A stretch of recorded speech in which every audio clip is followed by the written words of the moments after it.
আপনার এক বা একাধিক পুকুর রয়েছে, আপনি কখনো মাছ চাষ করেন নাই, বা আপনি মাছ চাষ শুরু করতে যাচ্ছেন কিন্তু প্রথমে আপনি বেশি ইনভেস্টমেন্ট করবেন না। অল্প ইনভেস্টমেন্টে বা অল্প পুঁজিতে কোন মাছ চাষে বেশি লাভবান হওয়া যায়, অর্থাৎ আপনি ইনভেস্টমেন্ট কম করতে চাইতেছেন, এই ক্ষেত্রে আপনি কোন মাছ চাষ করতে পারবেন। আবার অনেক প্রান্তিক খামারি রয়েছেন যারা আসলে বেশি ইনভেস্টমেন্ট করতে পারেন না বা বেশি পুঁজি নাই, সো তাদের বাড়ির আশেপাশে একটা পুকুর আছে, এই পুকুরে আপনি মাছ চাষ করবেন।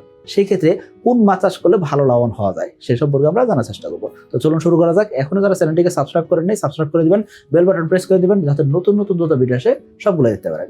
দেখুন, বাংলাদেশে চাষযোগ্য অনেক মাছই রয়েছে, তাই না? তার ভিতরে ক্যাটফিশ জাতীয় মাছ, যেসব মাছের দাড়িগুপ রয়েছে সেই সব মাছ হলো ক্যাটফিশ জাতীয় মাছ। শিং, মাগুর, পাবদা, গুলশা, ট্যাংরা এসব মাছ হলো ক্যাটফিশ জাতীয় মাছ। বাংলা মাছ বা কার্প জাতীয় মাছ সেগুলো কি রুই, কাতল, মৃগেল, এগুলো হলো বাংলা মাছ বা কার্প জাতীয় মাছ। এর পাশাপাশি রয়েছে ভিয়েতনাম কই, এটা আমাদের দেশি কই না, তাই না? ভিয়েতনাম থেকে আগত সেই কই, ভিয়েতনাম কই চাষ হচ্ছে। সরপুঁটি, সেটাও কিন্তু কার্প জাতীয় মাছের ভিতর পড়তেছে। তেলাপিয়া দ্রুত বর্ধনশীল মাছ, দ্রুত বাড়ে, দ্রুত খাবার দিকে আকৃষ্ট হয়, ফাস্ট ফিডার মাছ।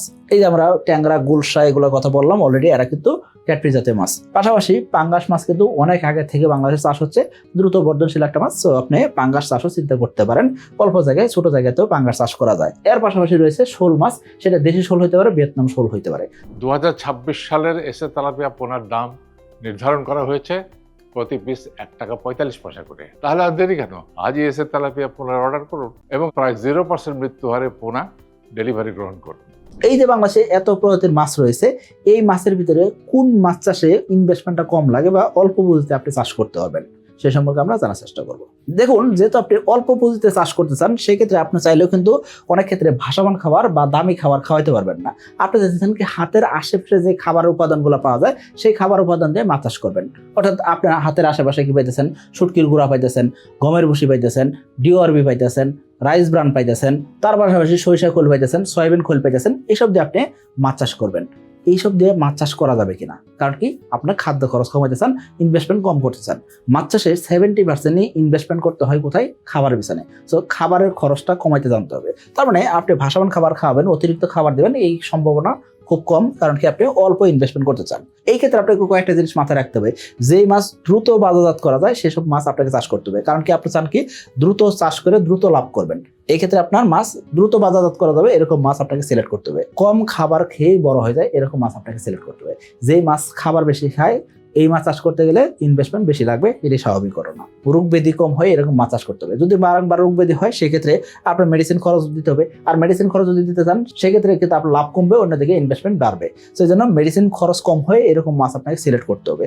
অক্সিজেন চাহিদা কম রয়েছে এরকম মাছ চাষ করতে হবে। যদি অক্সিজেন চাহিদা বেশি এরকম মাছ আপনি চাষে যান, সেক্ষেত্রে যদি এয়ারটো দরকার হয় সেই ক্ষেত্রে এয়ারটো কিনতে আবার ইনভেস্টমেন্ট লাগবে, বিদ্যুতের লাইন নিতে হবে, এইসবের পিছনে আবার একটা খরচ আছে, সেই দিকগুলো আপনাকে মাথায় রাখতে হবে। অধিক ঘনত্ব সহনশীল মাছ চাষ করতে হবে যাতে রোগ ব্যাধি কম হয়। সো আপনি অধিক ঘনত্ব সহনশীল মাছ সিলেক্ট করবেন।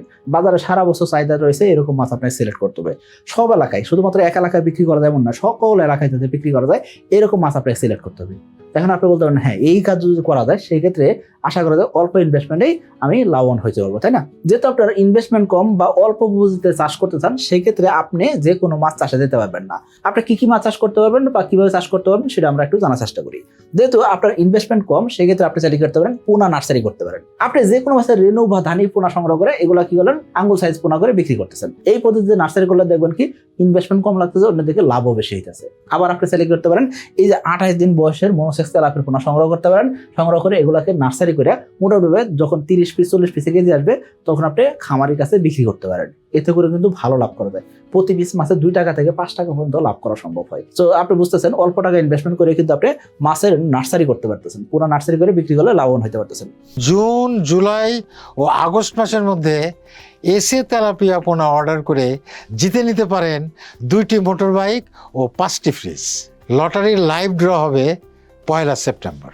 দ্বিতীয়ত আপনি যে কাজটা করতে পারেন সেটা কি, কার্গোতে মাছের ভিতরে কয়েকটা মাছ রয়েছে যে মাছগুলো কি করে অল্প খাবারে বা যে কোনো খাবার খেয়ে বড় হয়, পাশাপাশি ফাইটোপ্লাঙ্কটন বা জুপ্লাঙ্কটন খেয়ে বড় হয়। সো আপনার পুকুরে যদি ফাইটোপ্লাঙ্কটন বা জুপ্লাঙ্কটন তৈরি করার ব্যবস্থা রাখতে পারেন সেই ক্ষেত্রে আপনি কিন্তু কার্গোতে মাছের ভিতরে কয়েকটা মাছ আপনি অনায়াসে চাষ করতে পারেন। সেই মাছগুলো কি বাটা, সিলভার কার্প, গ্রাস কার্প এই জাতীয় মাছ আপনি চাষ করলে দেখবেন কি আপনার খরচটা কম হবে, অর্থাৎ অল্প খাবারে আপনি ভালো উৎপাদন করতে পারবেন। তৃতীয়ত আপনি যে কাজটা করতে পারেন সেটা কি, দেশি শোল মাছ। ভিয়েতনাম শোল না, কিন্তু দেশি শোল। দেশি শোল কেন? এরা ফিট খায় না, এরা কি খায়? এরা জীবিত মাছ খায়। এখন জীবিত মাছ কোথায় পাবেন? আপনার এলাকায় যদি কম দামে মাছ পাওয়া যায় এই মাছগুলো আপনি রিজার্ভ করে রাখতে পারেন, অথবা আপনি কি করতে পারেন, রেণু বা ধানি সংগ্রহ করে এগুলাকে একটু পোনা সাইজ করে আপনি দেশি শোল মাছের খাওয়াইতে পারেন। এতে করে কিন্তু খরচটা কমায় চাষ করা যায়। সো অল্প পুঁজিতে আপনি চাষ করতে চান, বাড়ির পালানে ছোট পুকুর 1% 2% পুকুর আছে, এইসব পুকুরে আপনি দেশি শোল মাছ চাষ করতে পারেন। তবে খেয়াল করবেন, দেশি শোল মাছ সকলের জন্য নয়, এই মাছের কিন্তু রিস্ক রয়েছে, ঝুঁকি রয়েছে, সেটা কিন্তু আপনাকে মাথায় রাখতে হবে। মাছের পোনা ছাড়ছেন, এই মাছগুলো টিকে রাখা খুব জরুরি। কেমনে চাষ করতে হবে এই বিষয় সম্পর্কে বিশদ ধারণা নিয়ে তারপর আপনি দেশি শোল মাছ চাষে আসবেন। ভিয়েতনাম শোলের ক্ষেত্রে ইনভেস্টমেন্ট ভালো করতে হয় বা দামি খাবার খাওয়াতে হয়, সেই জিনিসটা আপনাকে মাথায় রাখতে হবে।